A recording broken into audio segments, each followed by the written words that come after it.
me my name one time in an arcade, and that was it. Apparently they put me on a list.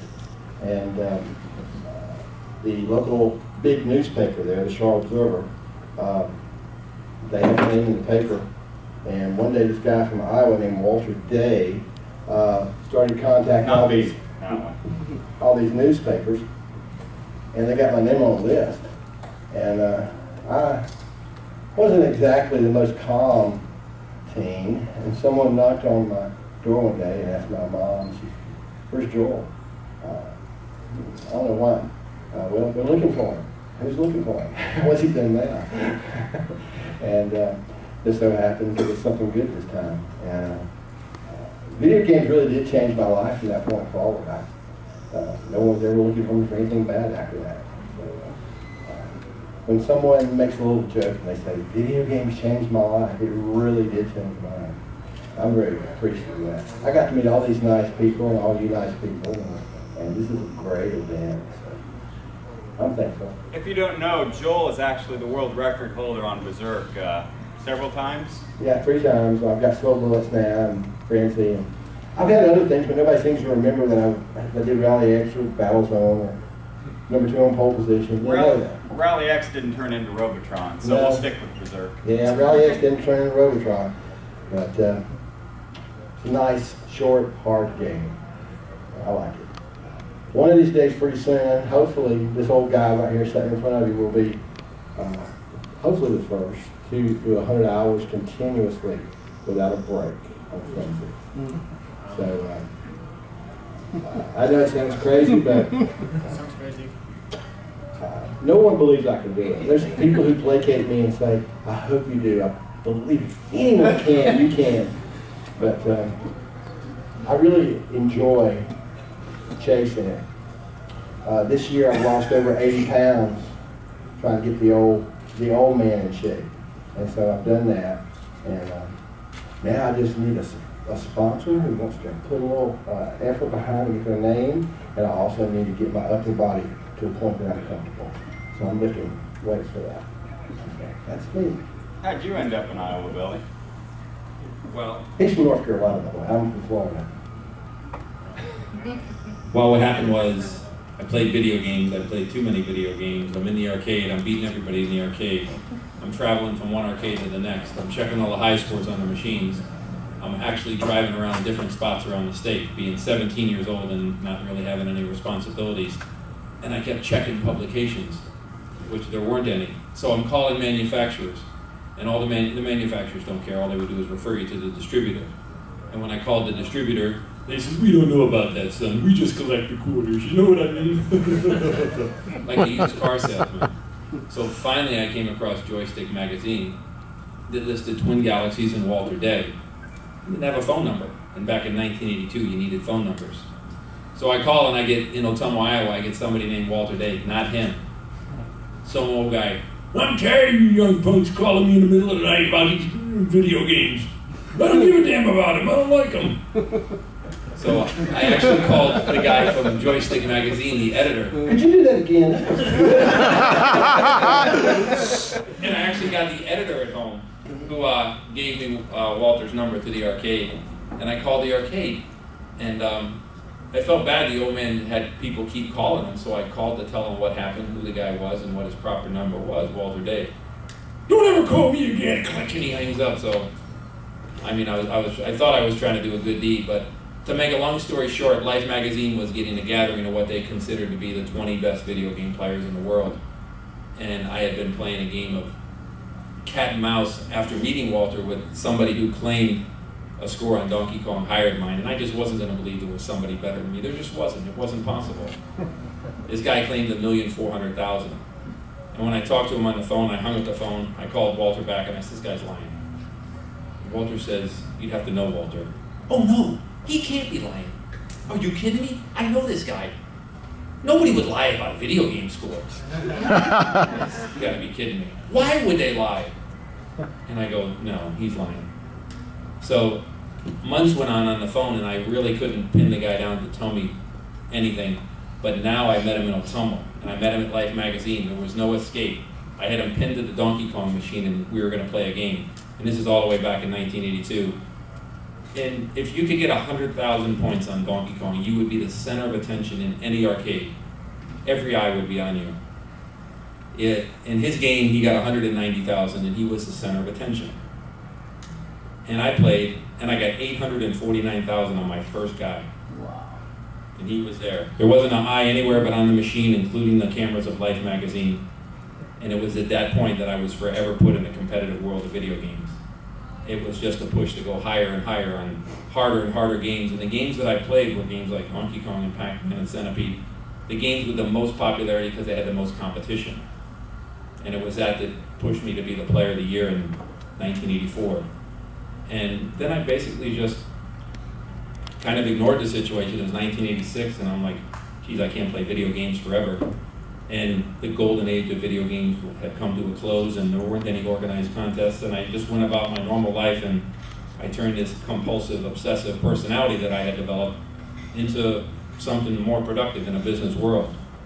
But again, about 20 years later, and it's 1999, and like a car becomes a classic and there's renewed interest. That's what happened with video games.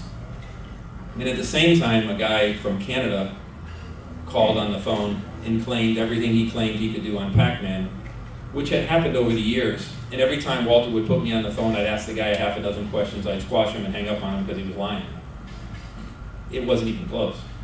This time, I fired a half a dozen questions at this guy. His name was Rick. And he answered every one of them immediately. And I said to Walter, I said, no, this guy's for real. He is as good as he says he is. So then it was a rush, a quest for the perfect Pac-Man game that I had never bothered to do. I just didn't do it.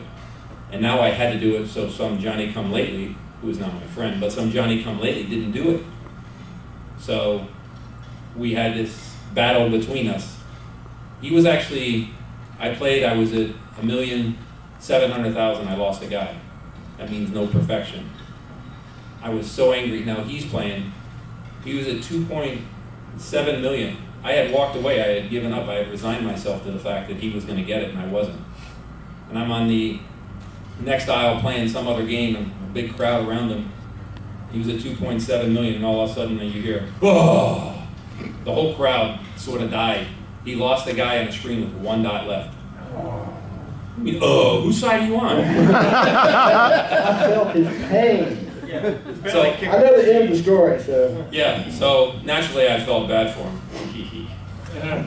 But he finished his game and he came up 90 points short of a perfect game, which is what you get if a guy dies. And then it was after that that I got a perfect score. He's a good guy. He's a personal friend of mine now. But it was that Canada Day is July 1st.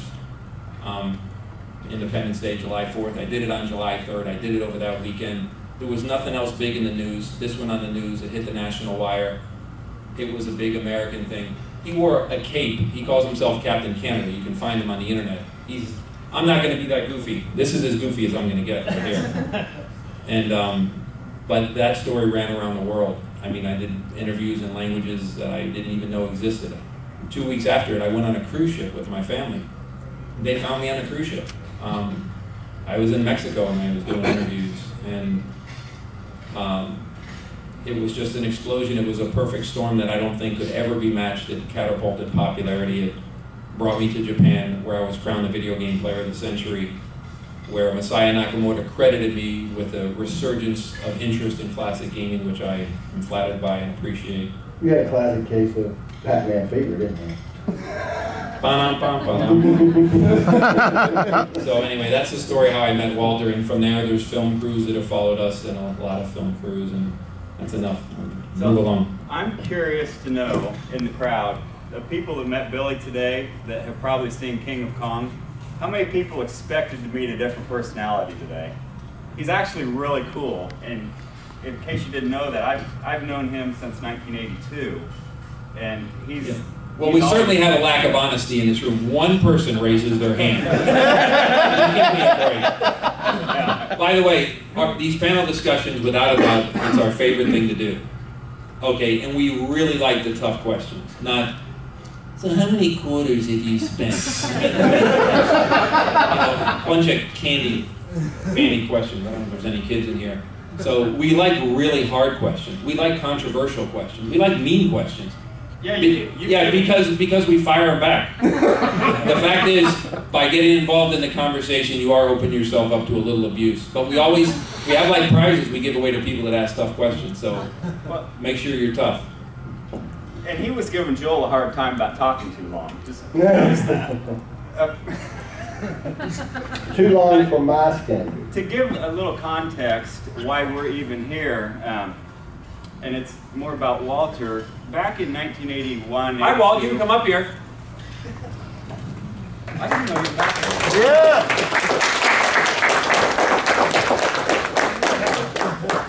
Walter is of course, the man that I said in the movie that threw the pebble in the pond and all the ripples occurred. But he likes to do this from time to time in these type of events. So it's kind of like our version of Where's Waldo? Let me say a little context. And y'all know that Litwack is Walter. Yep. With some words. You know that, right? Yep. How many people know that? Yeah. Okay. All right. Just wanted to mention. The rest of you, lack of honesty. No. Observation. Litwack is the guy in Wreck-It Ralph. Wreck-It Ralph. That looks just like this guy somehow coincidentally, right? Yeah, just coincidentally. That's right. Okay, I didn't really get you, Mr. Moore. Oh, you did too. Yes, I know. Basically, why we're here, and it's about him, back in the late 70s, early 80s, as the arcades were going, there were arcades everywhere. Like, if you guys are in your mid-40s, you probably can name over a dozen just out of memory. And our town was similar. We had about a dozen arcades. But none of those arcades were doing interesting things in the industry. They were all counting quarters, seeing what new machine they could get in. And for whatever reason, Walter came in and immediately started connecting to the industry. Shortly after, he knew Roger Sharp. And you guys know who Roger Sharp is, surely, right? Steve Epstein, who started the tournament stuff with pinball. He was connected with Play Meter Magazine, Replay, and he was getting all this press. That all these other arcades, like I couldn't even tell you who owned these arcades. And that's the same way across the country. And for whatever reason, the industry kind of adopted Walter, and it fed on itself. And so all these neat things were happening. Like in late 1983, Billy met us in New Orleans for an industry expo. Where Williams and Valley, everybody brings their new stuff. And this is another thing where Walter was doing something that nobody else was. Walter put all of us kids in U.S. National Video Game t-shirts. You know, the old kind that's, you know, like a jersey, like an old baseball jersey. And we just thought it was cool, and we thought we were sneaking into the industry event because nobody gets in there in the public just to play games, because to be real honest, that's why Billy and I were there. We were wanting to play the latest games. Steve Harris was with us, who went on to do Electronic Gaming Monthly. He probably had a little bit more insight as a young kid about where he wanted to go, you know, and he became a journalist. But the industry responded to that too, and I don't know how Walter came up with those ideas, but looking back on it, now that I know some of those people in the industry through the events that I still help him with, they were blown away by that. You know, this arcade owner walks in with half a dozen or 8 or 10 elite players around the country, and we all looked the part. I mean, they were kind of tripped out by that. And I didn't even realize how affected they were. A couple of years ago, we had a dinner with Python Angelo and Bill Fetzenreuter, John Newcomer, and the connection there is Joust. And so we're talking, we're eating a steak place in Chicago, and John Newcomer says, you know, I remember going to New Orleans in '83, and we went down to this really cool arcade in the French Quarter, and I got to play games with all of these world champion players. And I kind of smiled because I always wanted to meet John. I love Joust. And I never knew that I was playing games with him. But these developers who weren't around the public, you know, were playing games with us, and they were even affected by that. So 30 years later, I'm hearing a story from, you know, who I wanted to always meet, and saying, oh, I got to play games with these guys. And that wasn't Billy's greatness or me being in the right place at the right time. somehow Walter created this thing. And, you know, all the lulls, by 1999, when he's talking about things starting to happen, it was kind of like the Blues Brothers when they were getting a band back together. Walter was actually behind the scenes calling people, emailing. Email was starting to be a big thing by then, you know, net zero and all the free internets we were using. So he was contacting us and saying, I wrote a book and you're in it and I want you to come to this signing. And, you know, I've got my own world. And I'd been a teacher by then and doing electronics. And it's like, we're still talking about 1983, Walter? You know, I thought it was kind of Maine came along. It's like, well, I remember Billy, you know, showing me all these things in Donkey Kong. So I got compulsive. He's talking about controlling that obsessive compulsive, and I doubt that he controls it as well as he says he does. But so I learned to play Donkey Kong using what he taught me, you know, 30 or 25 years earlier. And so I was talking to Walter about that. But somehow Walter made this new thing again. It was all of a sudden 1982 and 3. And that kind of leads us to where we are now. It's kind of still going on with the trading cards. You know, we were at an expo in Chicago, and people took over 50,000 trading cards from us in 2 days.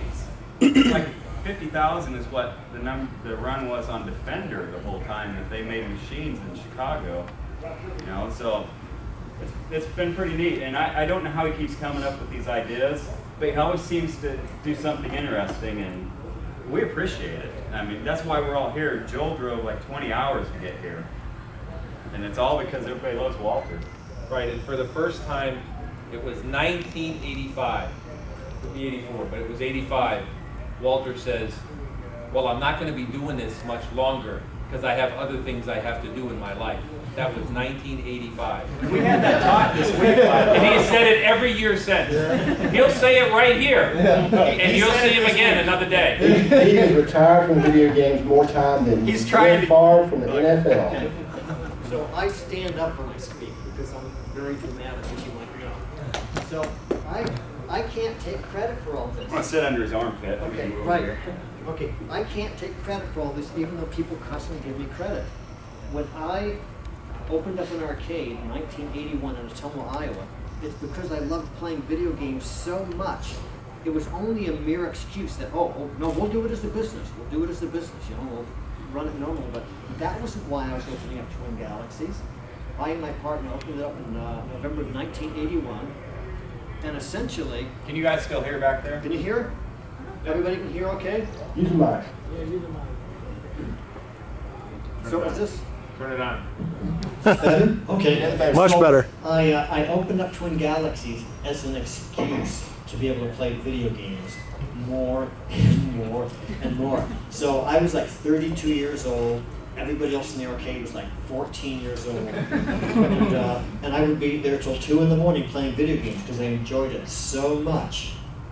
And after being open for 3 months, I actually remember thinking, there's got to be something special or different or more we can do with this. And just at that moment, the Life magazine story came out with the headline story, the cover story that says, what is it, video games conquer the world or something like that. Video games sweep the world. It was Life, no, it was Time magazine. Time magazine came out. It was the January 18th, 1982 edition of Time. Romp, Buzz, Boink, or something like that, yeah.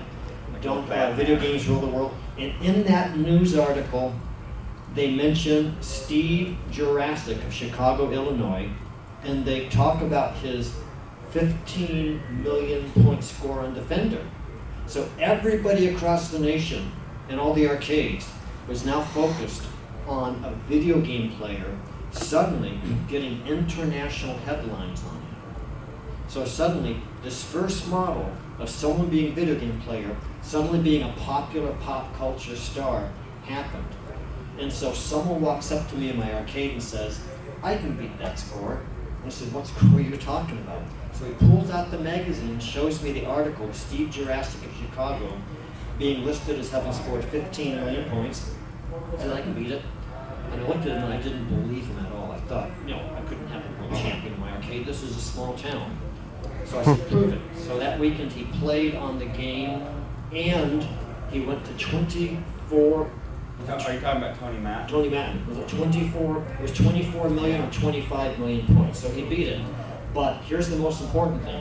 While he's doing this, the local radio found out about it and started talking about it. Then the local TV started talking about it. And they would have their news reporters come over, even in the middle of the night, to watch it and film it. But then the St. Louis newspapers and TV and radio started contacting us. And then the Kansas City newspaper, radios, and TV began to, until Chicago became, suddenly overnight I discovered that the story happening in my little arcade was becoming a national phenomenon. So when the thing ended, and it was Monday morning again, I called Williams Electronics and asked them, is this the world record? They said, we don't know, no one keeps track of the scores. And then I called Nintendo and asked them about some scores. They said, we don't know, no one keeps track of the scores. For half an hour I made phone calls. I made 9 phone calls and I remember talking to Exidy, Nintendo, Atari, Midway, Stern, and who else? But anyways, 9, and then Replay Magazine and Playmater Magazine. They all said no one knows what the high scores are because no one keeps track of the records. So I thought about that for a whole day, and the next morning on Tuesday, February 9th, 1982, I called all 9 of those people back on the phone and says, we have a scoreboard here. We're keeping track of the scores. And for some unbelievable reason of just divine karma or whatever it is, all 9 of them said, this is fantastic. Thank you very much. We will put your name and phone number on our main Rolodex at the front desk, and when people call about this, we'll refer them to you. And they said, who are you? What do you guys, who are you? And I said, we're the Twin Galaxies National Scoreboard. And they go, okay, good. And they wrote that down, and I hung up, and I went back out into my arcade to play golf. 30 minutes later, one of my workers taps me on the shoulder and says, there's some guy on the phone. I think he's calling from Tennessee or something. He wants to talk to you about scores. And I went to the telephone, and it was a guy named Casey Murphy, who we've never had contact with again, from Goodlettsville, Tennessee, and he was reporting a Galaga score. The phenomena happened in 30 minutes. Wow. Within the next couple of days, we're getting 3 calls a day, 5 calls a day, 10 calls a day. It grew and grew and grew and grew. And then, and the reason I'm telling this story is because I can't claim responsibility for this. There was the need of the times, and there was a huge force of nature finding, just like, you know how a river will find its way to the ocean? Sometimes it goes this way, that way, but it will find its way to the ocean. There was just a huge, dynamic, historical, that's the most important word, there was a historical force going on that just found me and Twin Galaxies, and then all these guys who gathered around me for decades, finding some way to fulfill the needs of the time. So that's why I say, if it hadn't have been me, it would have been some other place. The river would have flowed a different way. But somehow, a lot of this stuff would fulfill itself. It just happened that I knew how to do it and make the stuff happen at each point. That was the skill set I brought to the table. That I could write things and organize things and make phone calls and play golf. Important things like that. So that's how it happened. And the most unbelievable thing also added to that was that the industry immediately started believing in us and trusting us. So that before long, filmmakers were being sent to Twin Galaxies because they're the people representing the whole world of gamers. And then Life magazine was sent to us, and you know all that story. Life magazine came into that unbelievable photograph, that centerfold spread, with these 2 guys in it. And you know, the total of 16 people. By the way, 2 other people should have been in there. But they had partied the night before, and were they drunk? Yeah. But they were in a stupor on someone's kitchen floor, asleep, while we're doing the photograph. They were in the individual photos. They were in the individual photos, but they weren't in the group photo. But to expound on that for a second, now you know who was a drunk when they were teenagers. No, we were in the photo. No, I mean you can figure this out. When I went to Japan after the perfect score on Pac-Man, when they flew me there, I said to them, I said, okay, so you heard the story. I mean, how do you know? You know, I mean, how do you know it was true? And they said, you know the guy's name, little guy. He says, we call Namco USA. And they said, can we trust Mr. Walter Day? And the guy says, Walter, they only speak truth. So, because of the positive reputation built through those years, when they heard the story, Namco Japan embraced it and they raced with it. They did ask for the videotape. I did send it. I did have to send an interview of me talking and explaining it. And the reason why was because as a personality, they wanted to be sure who they were going to bring to Japan to speak on behalf of it. Some people are better speakers than others. There's certain guys that are playing caliber you wouldn't want up here talking. So that's the truth. So that's kind of like just the view I wanted to share with you, how Laugh to Life magazine, then That's Incredible came into the World Championship. And then... And Ben Gold over here won that competition. Yes. Yes. Ben Gold. This is Ben Gold from Dallas. Ben's bald now too. Okay, now we're going to take an entertainment quiz here. Rusty, stand up.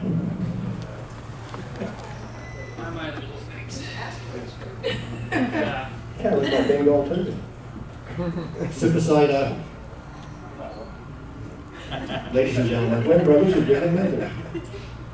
Walter plays off straight man a lot, but he's very ornery, extremely ornery. Just keep that in mind as the banter's happening here. Okay, well, which one is Mark? Anybody have a... There you go. Yeah. We can't all. Okay, but there is something. They were clearly separated at Gorf, right? Gorf. I had no idea. So, but okay, you can either sit with us and start talking, or you can go. We'll give you something free for getting pulled in. I appreciate that. People are coming up to him like, "Hey, can you sign the card?" It's That's like, happening? that's not the same person. You know, that's not the same person, That's right? great. Oh, that's great. Especially the one that's like the black and white drawn one. It really, yeah. they really do look familiar. Oh, yeah, yeah. I was wondering. I didn't know who. I didn't know who he was supposed to look I don't know who he is familiar. either. You know that card was another joke by him. I did not know that was happening.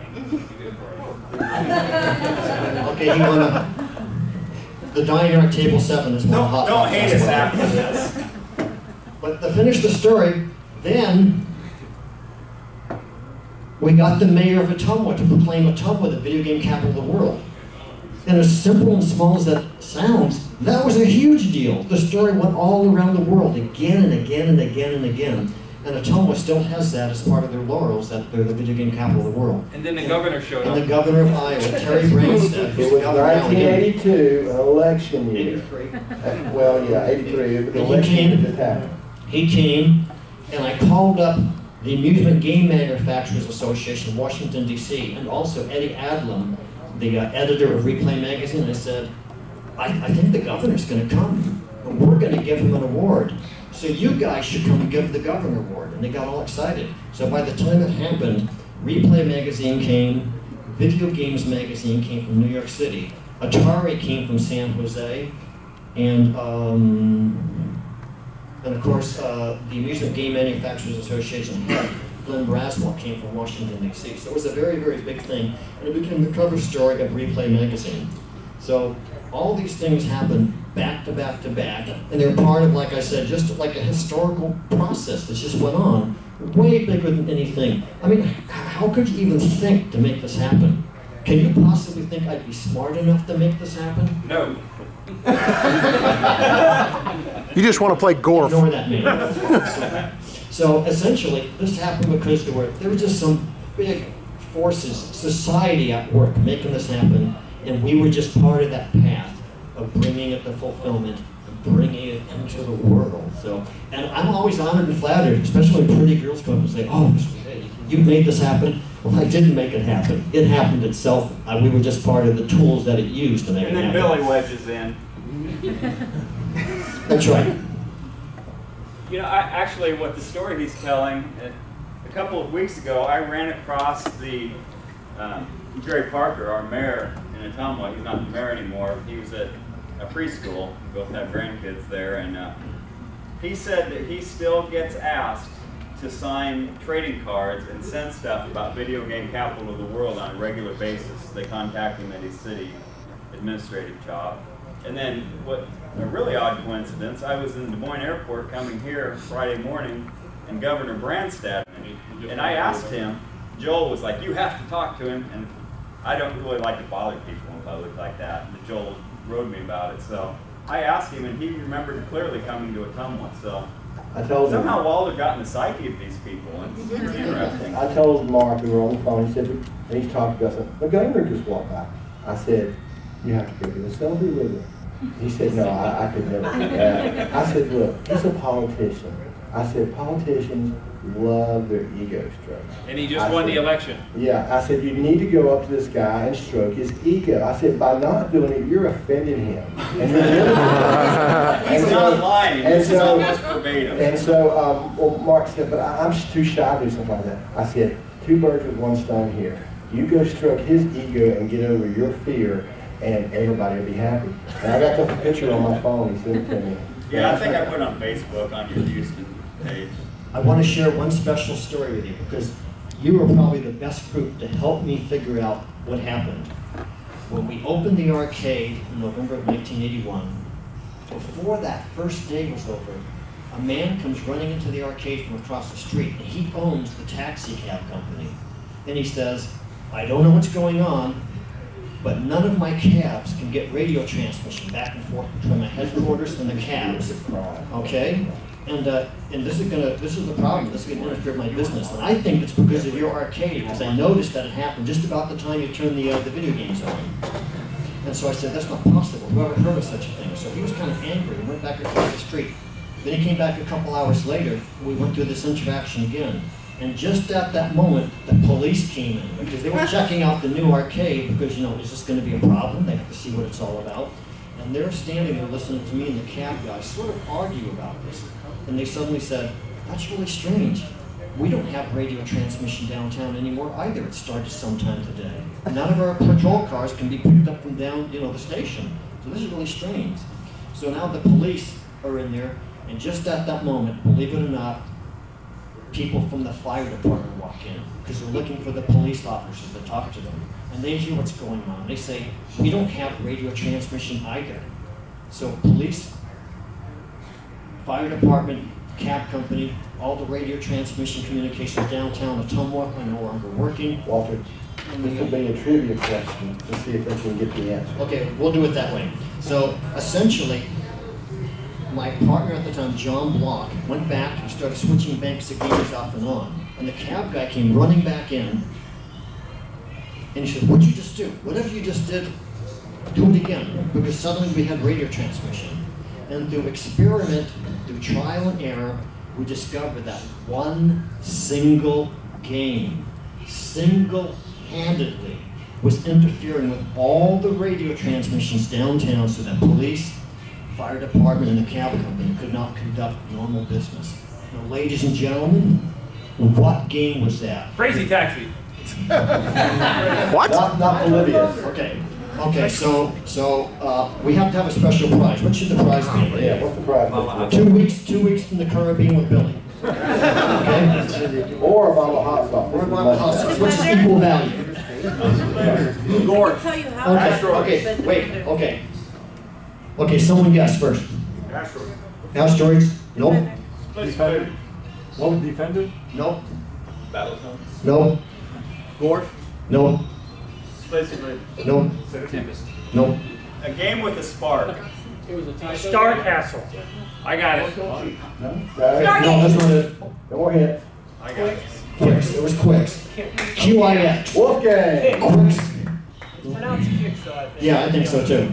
But anyway, I say Quicks just to make sure that you know it's not Kicks with K-I-C-K-S. Yeah, so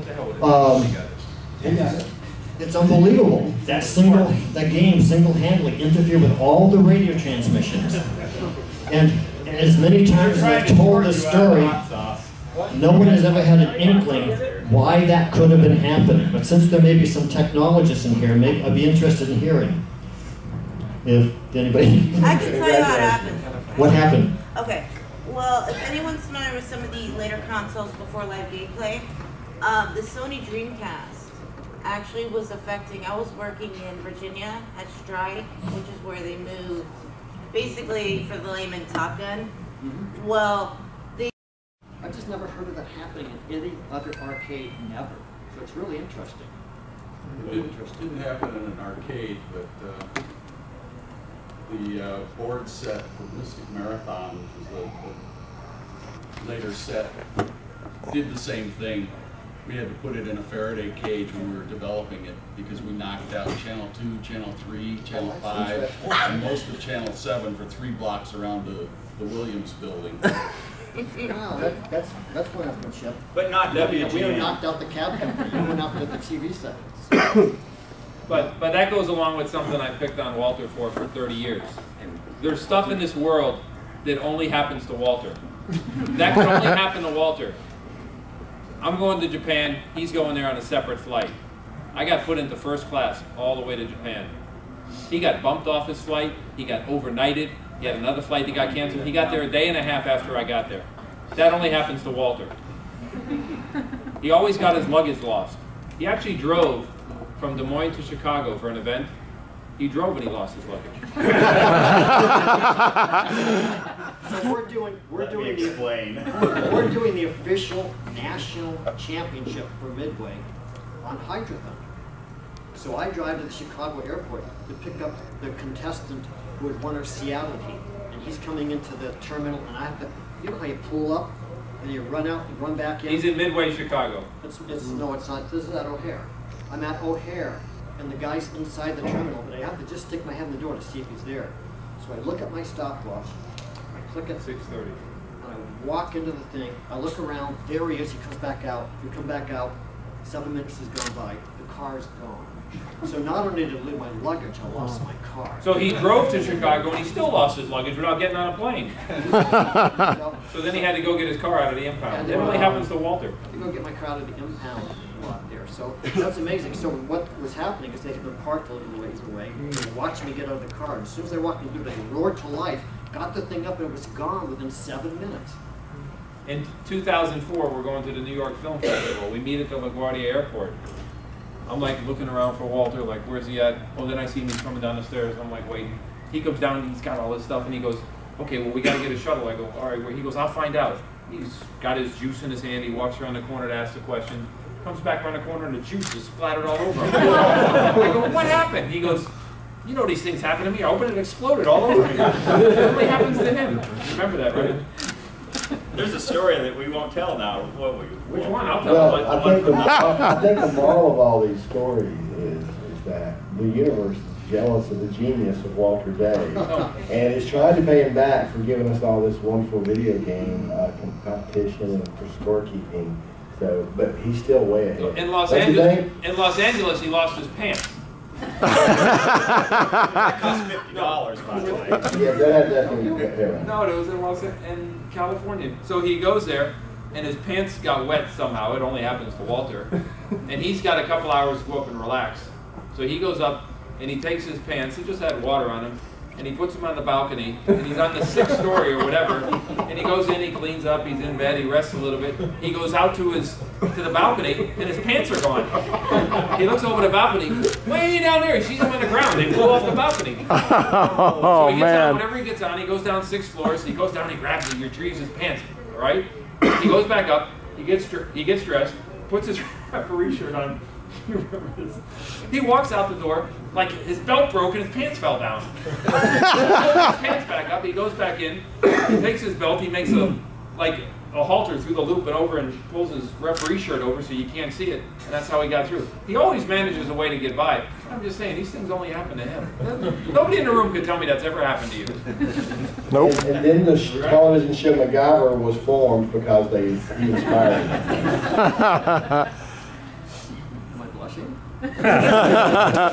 Let me give you an interlude. We put Walter on the spot because it's entertaining. He'll do it back to us, dude. Just wait. But I actually want to bring this. Now for something completely different. With Monty Python. I want to bring up something that's really close to Houston. In 2011, I started playing Robotron just to see if I could do it because I couldn't do it when I was a kid, and that turned into another obsession, which turned into making a website. And I'm working on this. One day, Walter emails it to Eugene Jarvis, and I'm stealing Robotron 2084 on the website. And it's like, oh my God, I'm going to be in so much trouble. well, it turned into, he thought it was cool, and it kind of blossomed. But as a result of that, harkening back to the early scoreboard days with people marathoning, playing 24 hours and getting visibility, David came along, David Gomez, one of your own here, and he really blossomed with Robotron. He's been an outstanding ambassador for the game, you know, bringing people in, inspiring people as he plays online, kind of like TV channels with Twitch. So he's only one of 2 people that have played the game on 1 credit to 100 million points. That takes pretty close to 24 hours. So David, if you want to come up, I want to give you this shirt because you're the only person in the world. And it is a worldwide competition. Like every continent, there are people that play Robotron.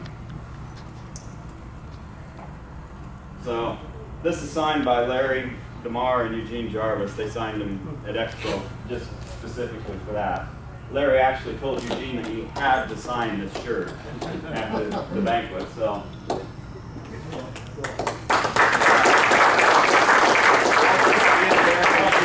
Since you're the one that started this. Okay, I'm sorry. And after we get the picture, we're going to bring one more thing up.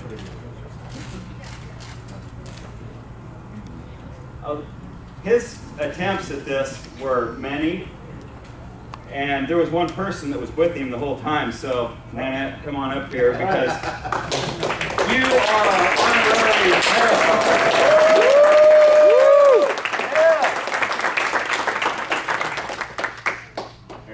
You got to get in here with Walter. So these things are.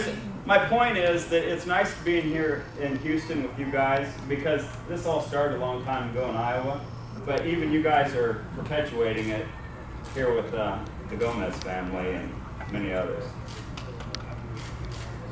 And it's fun. Thank you guys. You guys are great here. Great hosts. Before we conclude this or get into the final questions, Let's just conclude and stuff. let him ask a question. Just keep going. I just want to tell you what the trading cards mean to me. Okay. I consider the trading cards. I consider the trading cards. I consider the trading cards. Do you? Way more. You really consider the trading cards? Way more than just being like things that people would collect, like a baseball card or a game or something like that. To me, the trading cards represent almost like a spiritual force, something that is going to capture the history of our times. I wanted to explain this to you so to understand why there's so many of them, why the choices are the choices that we put on the cards. There are over 2,000 cards. There are more than 2,000 cards have now been designed. Over 1,000 have already been printed, which is a huge, expensive printing. So there's a lot of devotion and excitement and commitment to this. And I want to share my personal experience. I consider these heirlooms, historical heirlooms, that may even be considered family heirlooms someday. And here's... Hello? What? Hello! Oh. Go away! Only to Walter. That only happens to Walter. That was I God. had to beat Billy to that. He was going to say it. Yes, Lord. Okay. And I love telling the story because this tickles me to no end. But on July 14th, 1862... 3 minutes left. We went up at 30, then Wrong frequency. 30 minutes to try to call it. Go away! How old were you then, Walter? Okay, on July 14th, 1862...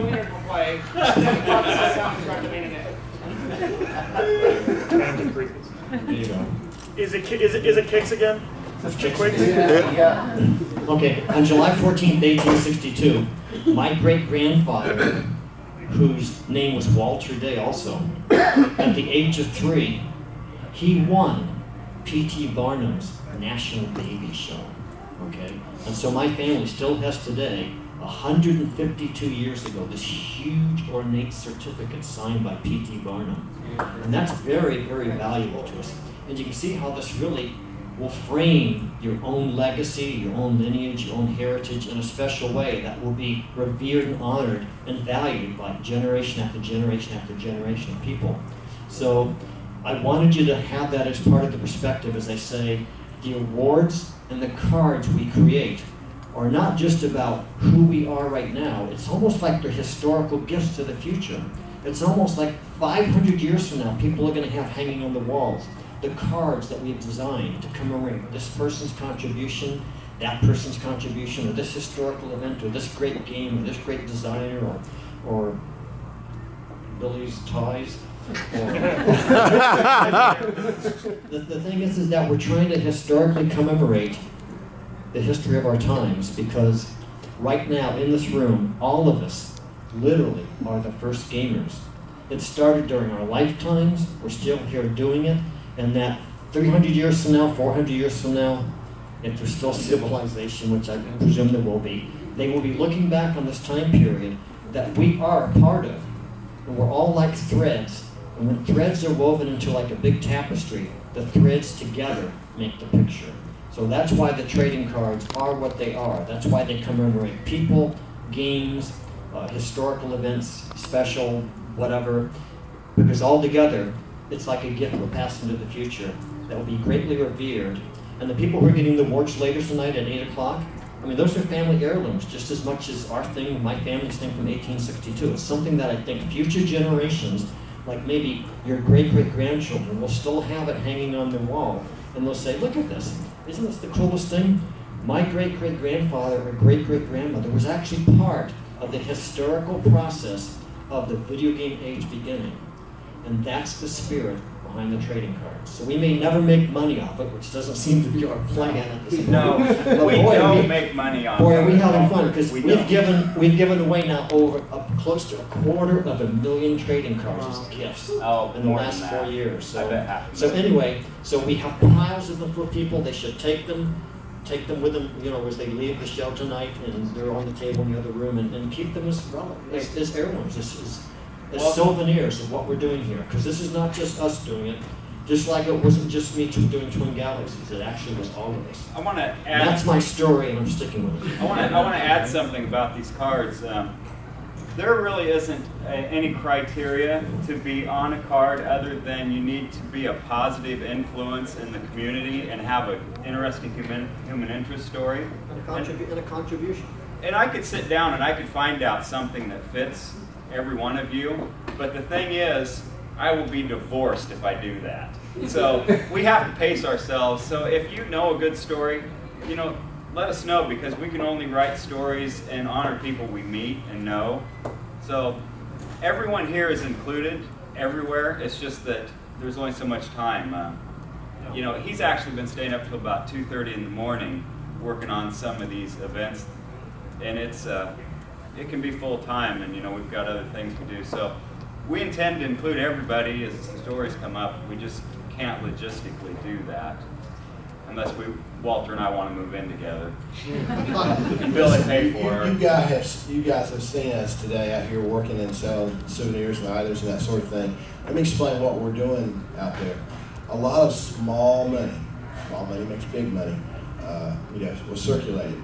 But cards are expensive, and we have done so far today enough business, and I put that in quotation marks, to fund between 11 and 14 cards to pick the cards for different folks or events. To put actual money on it. Yes, that's the cards. The cost of printing a box of cards, which is usually $1,000, and this is no joke, it's between $35 and $42 depending on when the printing company. It's a professional card printing company. And that's not counting the ink or anything. When he like says that. there are 1,000 cards, literally there's been about $40,000 spent in this project. So he's very committed to it. It's complete dedication. So we're not really up. This isn't like the fundraiser at public television. We're just telling you that he, from 1981 till now, is very dedicated to the community of you guys. And absolutely. And there's different people, just like people here, who say, gee, there's this event coming up, I want to sponsor cards.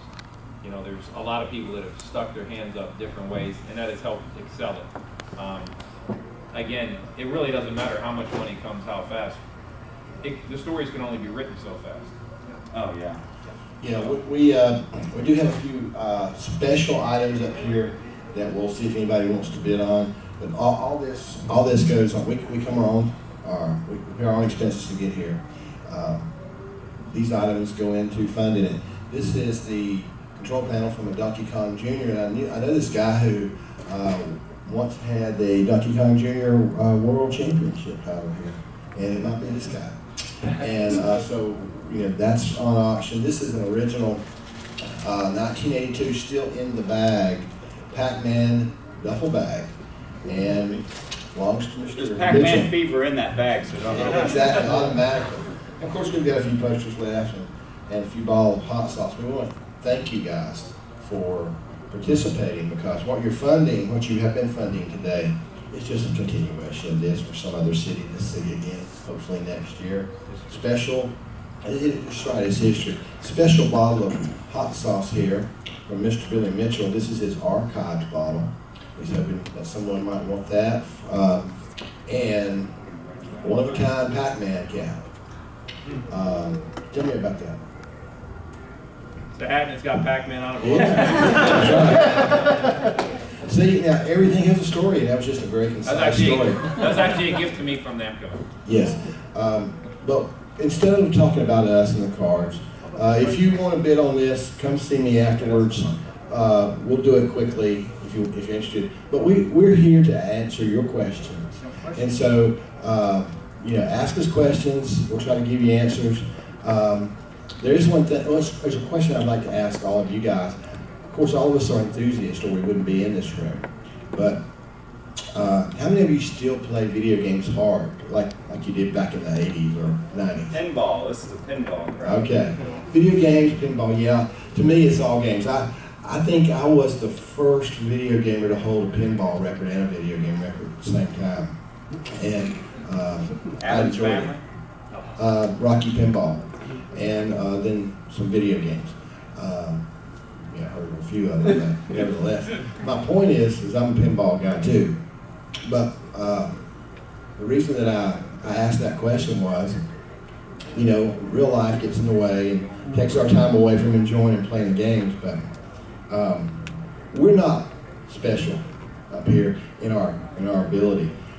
We just had time to develop it, and any of you guys are still in your 30s, 40s, 50s, feel like you can go for a record.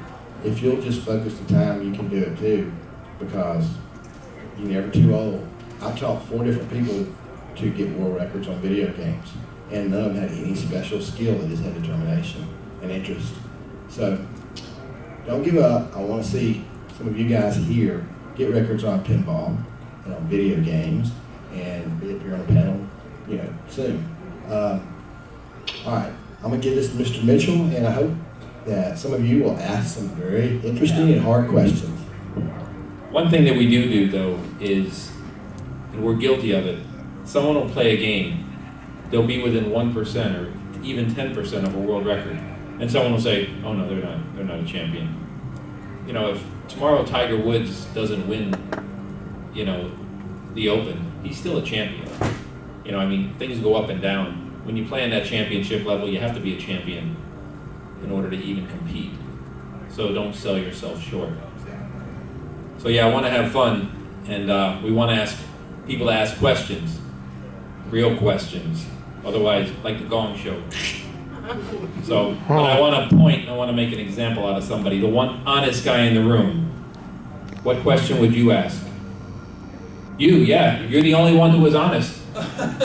Earlier when they said the personality or what you painted or what you expected from someone, did you expect something different than what you did? Everyone just sits here and stares. One guy raised his hand. I haven't thought of any questions, but I've been following you guys for a few years now. I met Walter 11 years ago in Las Vegas, and so I've been following you guys. I put you first in line, and that's the best you can do. Yeah, I got a question for you and for Walter. The first question is, of course, it's a King of Kong question. Have y'all made peace with Mr. Awesome on the Missile Command?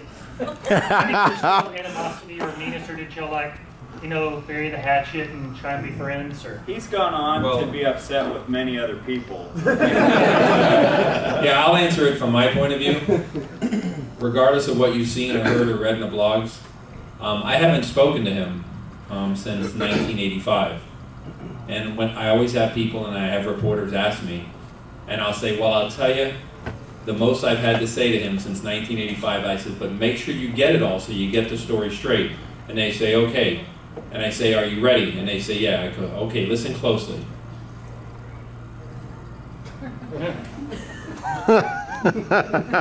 I haven't spoken to him. So Walter will explain how it's just sort of a bunch of hype. Let me tell you one major dynamic about the Mr. Awesome phenomenon. He would constantly go in the, just somehow, either in the media or in public or on the internet or something, and announce, I challenge Billy Mitchell to this. And if he doesn't show up, and then he could denounce Billy for not showing up or something. But Billy would never have anything to do with it, but Mr. Austin would constantly try and create situations where Billy was required to come and deal with him or interact with him or compete with him or meet him or something like that. But of course, Billy wouldn't even know some of these were happening, and so then Mr. Austin would almost like do press conferences afterwards that Billy Mitchell again was running from him or something like that. So Mr. Austin did a lot of stuff like that. Right now, he actively is. Other people are now receiving phone calls from him. So he's very active. People that aren't even directly related to these guys. One of the things that would happen is, by my just ignoring the situation, because I ignore things that are negative. I never respond to anything negative, ever. I don't think I ever have. Not online or anytime. First of all, I don't read them. And when people tell me about them, I kind of go like that. I can't control people. Well, by not responding to them, it's kind of like if we have anybody who's married, you know, when you're having an argument with someone and your spouse doesn't respond, when they ignore you, you'd rather them throw something or break something or yell. And when they just sit there and ignore you, it only enrages you more. So he gets more and more and more enraged. And I don't go on the internet, and I don't read the blogs, and I don't even know that he's getting more and more enraged, which means he only gets more and more and more enraged. And now, if I understand correctly, and listening to people who have seen him recently, this once Mr. Awesome guy, or whatever he considered himself, he literally, he weighs about 80 pounds and he has a walker. I mean, his health is really sad that you wouldn't wish upon anybody. And so you would think that would give you a different focus on life. So sometimes he goes away and we don't hear from him, but no, he comes right back at it the same way as Walter says. And he'll call Guinness, when he doesn't get a response, he'll call Guinness. I mean, he's called my dad. Okay. Which is true to the phrase, hate does destroy from within. Yeah, I mean, so this world just isn't going to be right for some people. Right.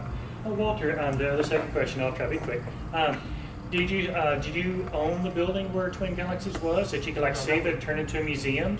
No, well that building was owned by, the landlord who owned it had his office right next door to our arcade. He was an optometrist. So when Twin Galaxies eventually closed, that area got taken over. He expanded in that area so that it was a larger optometrist office. So there are many, many groups of people who have discussed going in there and buying that original building and bringing back to life, Twin Galaxies, and make it into a historical. That'd be a great place. There's even been a big bronze plaque, 35 inches wide by like 4 feet tall, that has a huge inscription. That's all designed now, that they're still going to do fundraising on. That would be put on the wall there by the building. It would become the first historical, bronze tablet recognizing a thing out of video game history. So that's an interesting possibility. The Awesome. optometrist's son now runs the business, and he's our family optometrist, and he's actively interested in selling the building, and there's somebody directly involved in that old stuff. Walter isn't connected to Twin Galaxies anymore, by the way.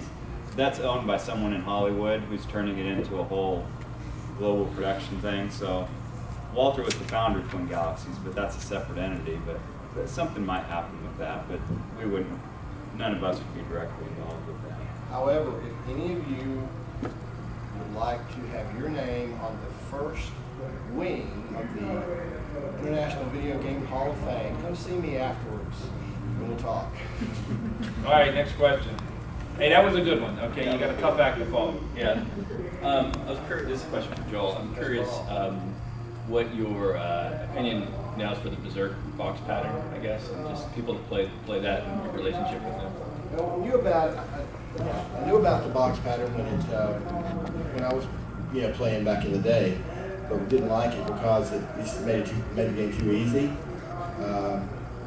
I've always been of the opinion that it's the hardest video game period to play. Now, that's my opinion, of course, but with all the possibilities and the speed and all that. But as far as the box pattern goes, once the cat was let out of the bag, by his really good friend and almost neighbor, Chris Ara, I think it should remain as a separate track of Berserk. I've never been for eliminating it. I think that people should play both if they want to. I can add a little bit to that, Joel. I spoke with Alan McNeil, who developed Berserk Frenzy, and this was a year or two ago. And then worked with Sean Riddle, who is a MAME developer, and he actually picked the code apart and assessed it. And the whole Berserk thing, because it's a very minimal program, it's designed intentionally to be able to get back to where you're at. And the whole game looks like if you laid it out, looks like that. There's 4 levels, and then there'd be 256 rooms. There's a lot of repeats in there, but if you never died, you could go through this whole world anywhere and get back. So that was the design intention, but exploiting it for gameplay and scores, that was never the worry of the game developers, because they were making something that was going to make money for just a few months. Ken Graham can tell you more about that, but he just wanted it to be cohesive, and that's why you can go back in the box. Yeah, he actually thinks that going down and then moving over and down is the hardest way to play the game. The developer does. Yeah, the truth of the matter is, they have never, to this day, given any consideration to, oh gee, this elite group of people that you can fit in one room, and what they can do on a game, and how it is we'll handle that on a higher level, or how we can bring them fame or glory, or how we can make the game get more difficult.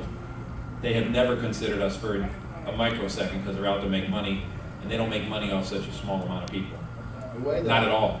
The way that I like to play the game is simply how any person who walks into an arcade and sees it for the first time, how they interpret it. And as far as Berserk goes, 99.99% of the people just walk in and play it left to right, left to right.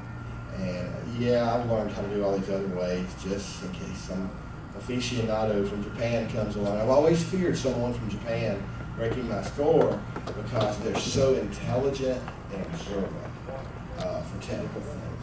And so I always feared the next Berserk champion was going to be Japanese, because they're difficult. They're great game players, but they don't play Berserk in Japan, thank goodness, because they don't recognize any game not made in Japan. And when Joel grows up, he's going to learn to play Robotron. But that doesn't really matter. The truth is, games in Japan, arcades are there and they still make money. Games there, it's very family oriented. They don't have the level of difficulty that we have here. The players here are better than the players in Japan. When I went to Japan, it was a $100,000 prize for anybody who could beat me on Pac-Man. Not even close. So I don't fear the Japanese, Joel. I'd like to just add a slightly expanded perspective on that. The players there are probably just as good, but their games aren't as challenging. I think that's how I say it better. The games aren't, so therefore they're not required to develop a deeper skill set. I don't agree with either of these two, by the way. Well, by the way, he hasn't been to Japan. If their games aren't as good, how can we be sure they are good? Because it doesn't matter. Well, because many people who come from Japan have been top players in America, and so Thomas Saki, Yasuhara Oda, and other people like that. Hey, so, Thomas Saki was born in Montana and lives in California. That's what I said, Osaka, Montana. We need to get to another question. Next question. So this question's for Walter. I'm wondering about how over time the Twin Galaxies name and website has kind of like changed hands and gone to refs out to tournaments and stuff. I just wanted you to talk about that, how you feel about, I guess, the torch being passed on from the Twin Galaxies name to somebody else. I don't know if he's fully aware of all those online arcades you're mentioning, like Retro Uprising and Arcade, and I can't think of the other ones, but I'm not sure that he's aware of those. Okay, well, as far as passing the torch on, I'm very pleased with passing the torch on because I want to see the trading cards thing as a project get completely established so that it can go on and on and on and on, so that maybe, you know, we each year we call it the Superstars of 2014, the Superstars of 2000, so that maybe 30, 40 years from now they're still doing it, making this big historical documentation of the history of our time. So I'd like to see that happen. So I'm focusing on that. So I have something to sink my teeth into, even though I'm not with Twin Galaxies anymore. So I've moved on very comfortably, psychologically and emotionally, from being connected to Twin Galaxies.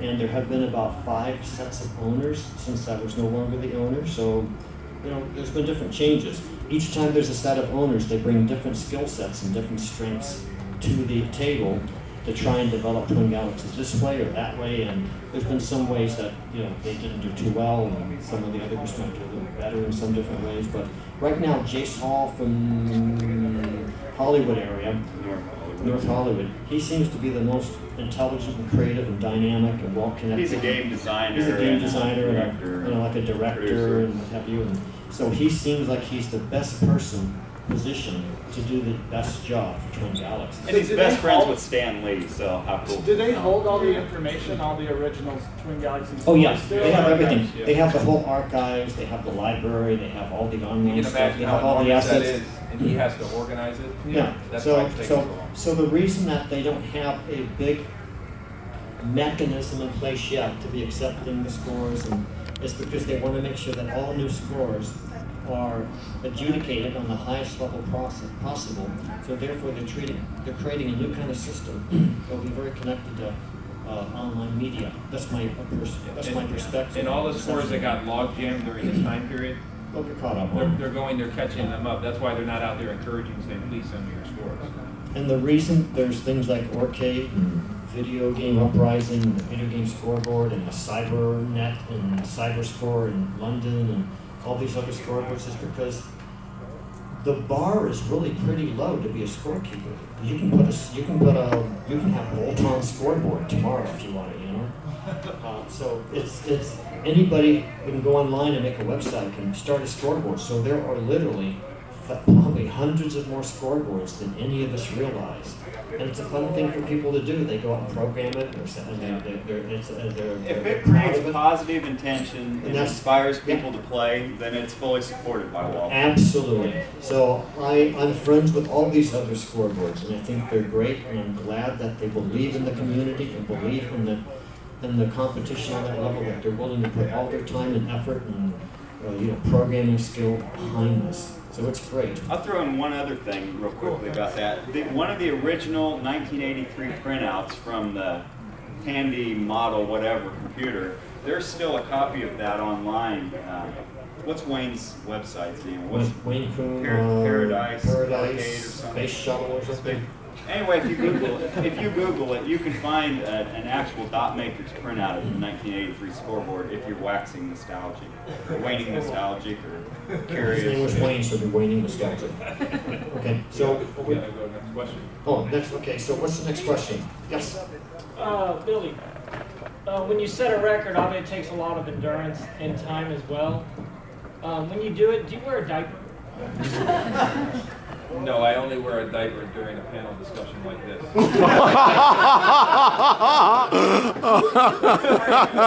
gotta catch a lot of shit. Next question. You again? Yes, me again. It better be better than the last one. Well, it brings up. Well, this is a real. You're talking about 100 hours playing a certain game. I mean, could you pause the game, or they give you a catheter? I mean. That's the same question. Well, I mean, that's just an addendum. I mean, really, it's not like ultra marathon, not like the runners that run 100 miles and you see crazy pictures online. These guys aren't that dedicated. No, the truth is, the games you can play that longer period of time, pick Cubert, you can build up hundreds of men in memory. You can go to the bathroom, you can shower, you can let 100 guys die. You can take a 45-minute nap. Yeah, you can do that. Okay. I mean, to answer your question. die. Yeah, I mean, to answer your question honestly. Okay, let me answer the question because Okay. those guys are not right. I told you when you ask a question, we're going to fire some back at you. All right. You're talking about marathoning. Right. He's right about armor attack, Kubert. Certain games you can build up hundreds of men. Solitaire built up close to 1,000 men on armor attack. I know that Kubert, there was over 700 built up. These are people that played 85-ish Right. hours recently. this past year. In the game that I'm going to do the 100 hours on, Frenzy, it has a glitch. No one's ever had over 147 men. You can lose a man every 7 seconds. You can't take a break. So what I do is I fast food 7 to 8 days before I start playing. Your stomach's empty at that time. You don't have to worry about number 2, okay? All you have to do is keep your water intake at a minimum and you're fine. I have done this many times fasting and I know how to tweak it, I know how to do it. And so that I'll take that element out. The problem that I have when I marathon is my shoulder. My right shoulder turns into liquid fire about 30 hours in, and so I learned to play left-handed. I got that bit of wisdom from Rocky II, when his eye was messed up. He played right-handed because he was left-handed. So I just turned it around. So I figured that's going to give me a little bit more time and I can rest. And you start hallucinating to some degree, especially on the colors, after about 36 to 40 hours. I wear an eye patch on one eye after 25 hours. So one eye rests while the other one works. Exactly. So I try to do what I can to keep this old man going because it's not playing the game that's the problem. He's 41. He keeps calling himself old. Yeah. I'll be this soon. It's the body. It's the body. Okay. Lonnie Meehan just played 50 hours on Mustang Pinball in Chicago. That was pretty, repeated games, but he didn't take really any breaks. Went to the bathroom, ate pizza a little bit, but he's going to try to do some stuff. So the pinball world's going to see some marathoning coming up in the next year. He's got some plans with Stern. He's working between Stern and Jersey Jack. So if you guys want to do that kind of stuff, you can do that too. You don't have to be elite to be able to play one. But don't wear your best pants just in case. All right, who's next? Uh-oh. You guys hold or have held several world records. Which are you proudest of and why? Well, it was the perfect Pac-Man that took me to Japan. He said, joke. And lit the spark. I guess Donkey Kong probably had the most fun to it. But the other one, Centipede, Burger Time, Miss Pac-Man, Donkey Kong Jr. Going back to Walter for a second, all the energy hit in the right way in order for him to create things to happen. With me, again, with Perfect Pac-Man and playing my Canadian nemesis at the right time and things running over the wire, that was a level of energy that just hit and collided in a way that I don't think I could ever duplicate it. Even if I drew it on paper, it wouldn't make it happen. And so it's just luck that I choose those 2 games. And that's to answer your question. And that's why. to answer his question, he wants to see me turn red. I was one of the 2 administrators for quite a while on the old scoreboard.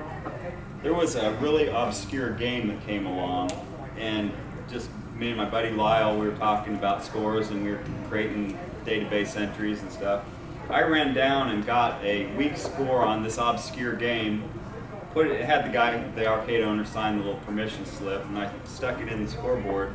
The game was really bad, and nobody has a copy of this game anymore. There are no arcades that have it. So that stuck me in his old scoreboard for 30 plus years. And he gets a twinkle in his eye when he tells people that I'm the world record holder on this game because it's a complete sham. But the game doesn't exist for anyone to beat me, which you could do in a week of work. Ladies and gentlemen, I'd like to introduce you to world champion Red Clash.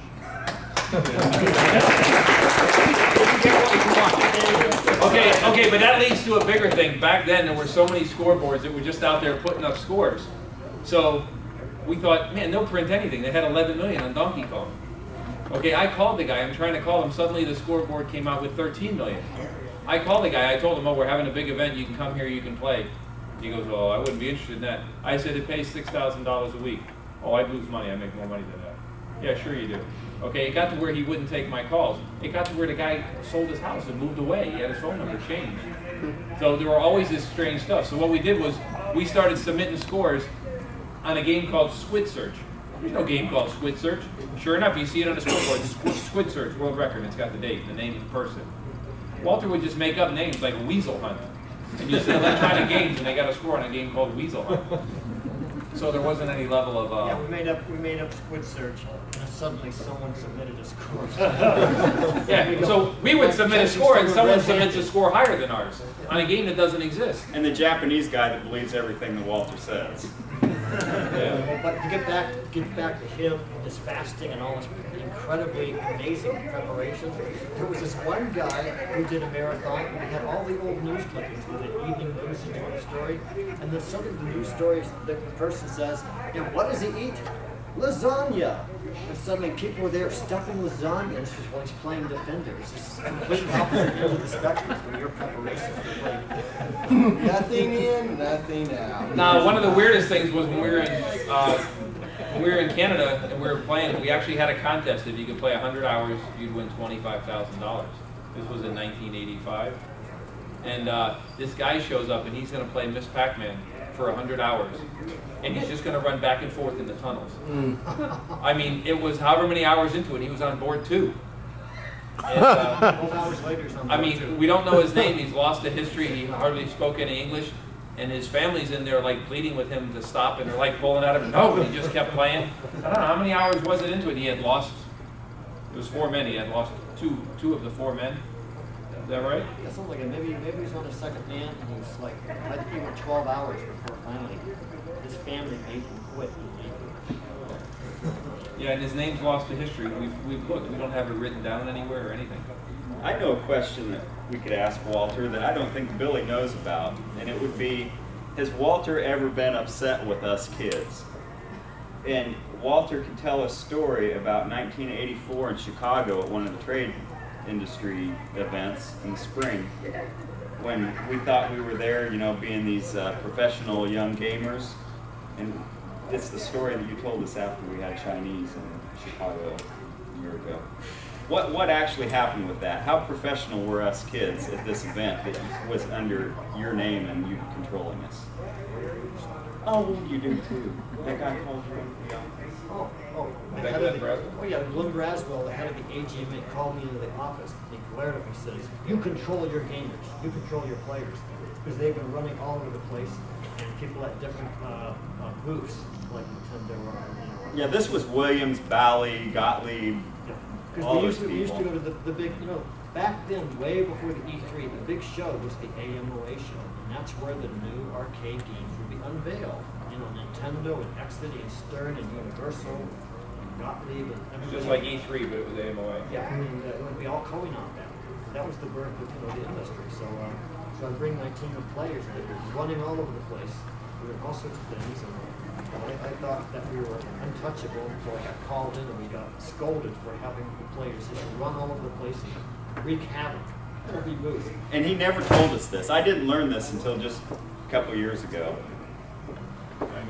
Did you? You had a question back there. Yeah, I had a question for Billy.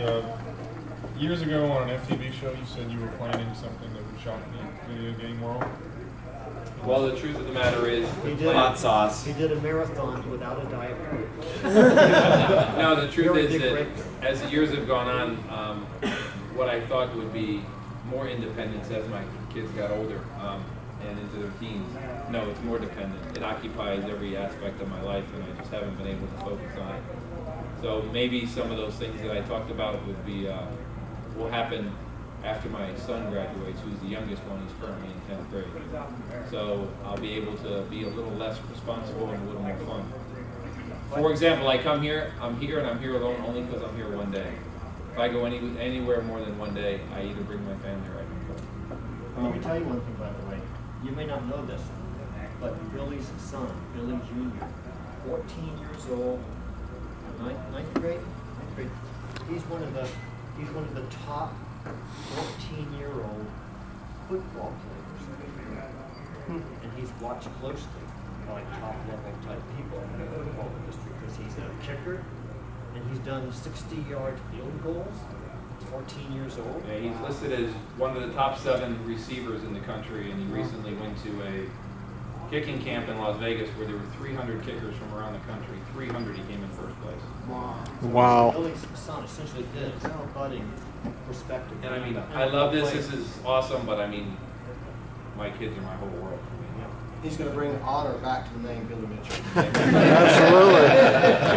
Well, what they don't know is he named his son Mario. Next question. Come on, give a tough one here. Okay, well then you might want to come back to me. So it's not really tough. We'll answer it quick. I just was curious what if you all had your own personal game rooms and what kind of games you all might have at your Every homes. game I have that I've gotten over the years, there's not one in my house. I've either given them to friends or friends who have game rooms. I don't have any games in my house. None. That shocks me. Well, no, I can imagine that that's the last thing you want to do is go and do these things at home in your own personal time. I have people that recently a high school newspaper said they want to do an interview. Maybe we could do it at your house so we can see your collection. I sent you that link for Candy Crush. You don't play Candy Crush? I have an Arkanoid in the garage. This is my wife. She won't let me get rid of it, and a pinball machine in the house because my family could care less about video games, but the kids all want to play pinball. Walter has a make tracks that he doesn't plug in. That's true, actually. Okay. I have a berserk. I have a pole position cockpit. I have a pole position 2 stand up and a rally X. See, in all kindness, the last of his kids have left the nest. He Grandkids, yeah, he has more opportunity to do some of the things. Yeah, I'm a little bit older than this guy. You look like you had a tough question. Yeah. No. How about her? Actually, here's the deal. About 2 weeks ago, when I told a friend of mine I was coming here, I didn't even know you were going to be here, which just added to it. They gave me a copy of 2 really bizarre DVDs. One being The King of Con, and one being The Perfect Frogman. And what confused me about the film was all of y'all seem very forthcoming, and did Dwayne Richard misrepresent the film that he was going to make? What do you think? I can actually answer that. Because Ben, you were in it, yeah. Oh, were you one of them? I'll be real honest with you. I got brought back to the game stuff, with Walter calling up, and I got asked to be interviewed by this guy I'd never met, but he said he was friends with a guy in Canada who used to go to the events with us, Chris Emery, a kid from Winnipeg. That's where I learned what Took and Mitts were. So I went to somebody's house and got interviewed, and he was very charming, and he asked insightful questions, and he seemed legitimate. Now, I had been away from any kind of drama. In fact, I wasn't probably even that fully aware of King of Kong or anything. I was doing other things. And so after this interview happened, I learned just how, I'm going to use the word toxic, some of the interactions were, and not really on Walter's part. And I felt bad about that. So, honest to God, I've apologized to Walter multiple times about being innocent and honest, because you guys have met Walter enough now to really know the nature of who he is, even since we were kids. And this is pretty much who Walter is, and some of those other things we can't really be responsible for. Like Billy said, he doesn't communicate with some people. You can't be responsible for everybody else's observations and opinions. Yeah, the fact is, everybody who was in that film at one time or another has called me to say, listen, I know this is what was said in the film, but that isn't the way I said it. And I said to them, I go, it doesn't really matter. I says, you don't have to apologize to me. I'm never going to see it. I haven't watched King of Kong. I haven't watched Chasing Ghosts. And I've I've never watched seen anything that that I'm ever in. I mean, because I'm like an obsessive person, I'd be like, wow, they did that wrong. And so the truth of the matter is, I don't see it. And I used to make excuses. I used to say, well, some people are, I make no bones about it. He's absolutely, overwhelmingly, to the most ridiculous degree, jealous that there were films created and he wasn't a part of them. He thinks he should be, and he's not. He thinks he's the greatest, and he's not. Other than Dig Dug, That's the only game that's not an obscure game that he ever played that was good. He's angry. He feels cheated. He thinks the government's after him. Really? Yeah, no, he is. He's the most extreme wing there is. Here's what summarizes more than any single thing. He sent me an email message that he sent to Billy too, that we actually sent to the police. And I've even read this in front of a huge crowd. Well, before you go, no, he sent it to me, and I hit delete. I don't even read emails. But essentially, it says something like this, accusing us of being Antichrist, the devil, or something like that. And he says, I am a true prophet. I am coming to get you. And all sorts of stuff. So we turned He's a theologian.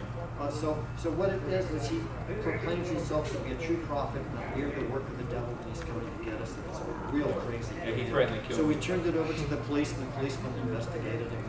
And so he's tragically flawed, but we are completely open to be his friend and love him anytime he's ready. Because we were Come for the back longest again, time. because we were all part of the family for decades. He was part of our group, working through all these experiences. Then something happened to him psychologically, and he started attacking us, and he started raising money to turn it into a film. Well, after the movies came out and he wasn't in it, he wanted to do another film where he said it told the real history. And I said, well, the real history without Hollywood's theme is often boring. And so he said he didn't care, and I told him I would help him. I even gave money, travel money, initially, but then when it was so focused in on Walter, I mean, just so rotten, I go, no, I can't be a part of that. Well, then that negative focus came upon me. Well, one of his very good friends, I said to him, I go, this is terrible. I said, you know, he wasn't always like that. His friend says, no, he was like that, even back then. He said it just wasn't directed at you. One thing that Because y'all were so forthcoming and nice, and I was like, this is really confusing because... One thing you need to remember is simply this. They may give us a hotel room to come to an event, but we don't make our living off of doing this. We don't make money off of it. And the thing is that we're just ordinary folks. We just happen to be in the right place at the right time. I've known Billy for many, many years, and after I saw King of Kong, I hated him for 3 weeks. Okay?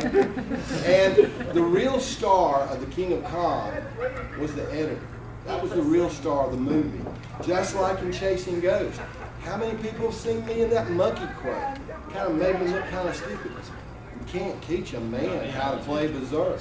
You know, I didn't say that. What I said was, you know, I kind of talk southern, and I have a way of speaking where I pause sometimes. I said, you can't teach a man how to play berserk. Pause. With a 4-room pattern. I meant there was more to the game than that. And they used that quote at the very end of the trailer. Kind of made me look foolish, but it backfired on them. I've gotten so many friends from that one thing. I'm glad they use it now.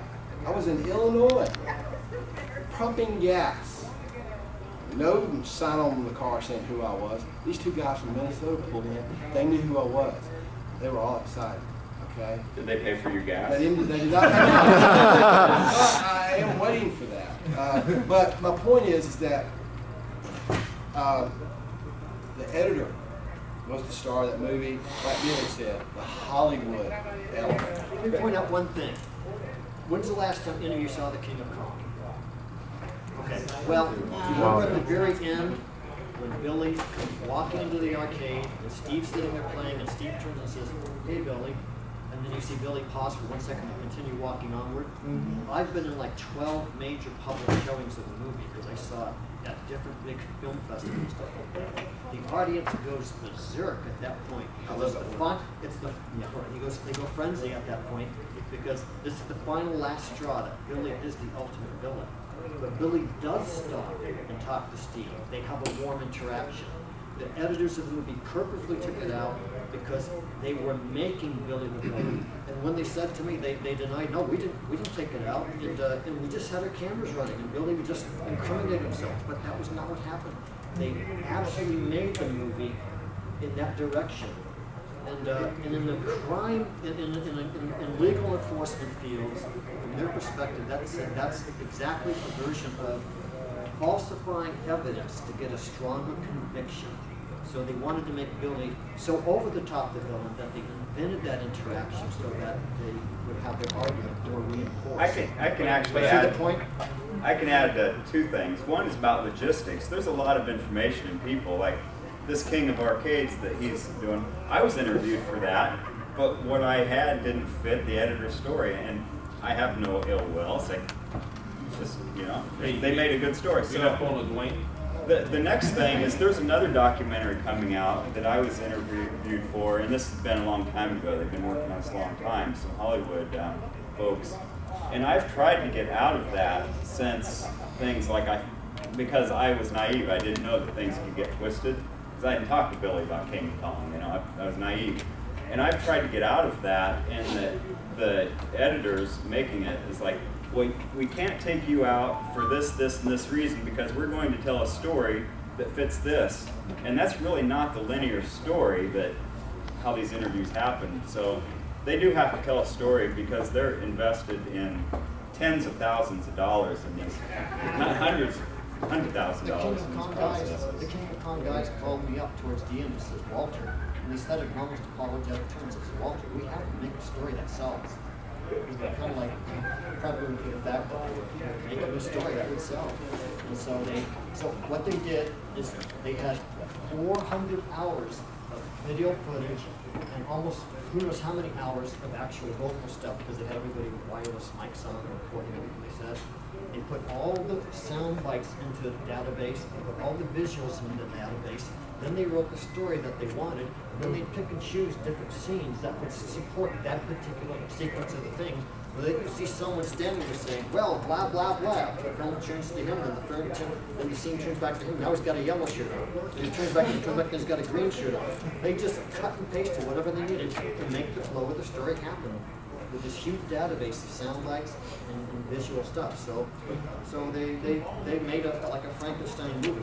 And they didn't know it was going to be a cult phenomenon. But ended on a funny note. I mean, you'll never meet anybody in the world that can roll with it like me, no matter what. And I mean, they tried to get me to get upset in the media to engage them because it would have brought them more attention. And I just go like this. I have fun with it no matter what. I mean, how many people here met me today and said, oh, I saw your movie. I said, yeah, well, the good stuff was edited in. Don't believe anything. Okay? I get phone calls. I'm thinking of this one. The guy calls me, I think you're terrible. And I go, yeah? Why don't you tell me about that? That guy came all the way to your restaurant and you didn't even go out to see him. I go, is that what you think? Well, I know it. I saw the movie. I go, they didn't show you the whole movie. And he goes, you just kept going and left. And I go, oh, no, they didn't show you the whole story. What happened? I says, after they shut the camera off, I went in the back door, I went inside, I grabbed him, I beat the hell out of him. The kid's on the phone, he goes, click, and he hangs up. I go and I hit the star thing to call him back. I go, hey, listen, click. I go, hey, click. And then I got busy, and then I forgot about it. So the guy never really knows the whole truth. Yeah, I want to see the director's cut. No, I do. I mean, I do. I have fun with that all the time. And they say, someone says, oh, I don't like the way they made you look in that movie. I don't think it's right. I says, you're right. If you knew the real truth, you wouldn't be in this room. You'd be scared. I mean, I do. There's nothing that gets me down that I don't roll with. And I mean, it's part of my personality. But to show you that we're human, and I want to show you a bad side, there was King of Kong and Chasing Ghosts. And only one of the two could get our endorsement for a remake. And they had each pledged to us that this was a positive movie and they weren't going to include Mr. Awesome. They did. They both said that. Didn't they? Just say yes. Yeah, they both did. Okay, so I don't want to get sidetracked. In speaking to Chasing Ghosts, we found out that they did it. And I mean, I hit the roof and I mean, I raised hell. I was screaming on the phone at them that they had lied to us. And we took our focus off them, this was in November, and put it over on King of Kong, which we didn't know at the time. They lied to us also. And we signed the paperwork and we did everything with King of Kong. As a result of that, his name is Mike from Chasing Ghosts, lost over $1 million.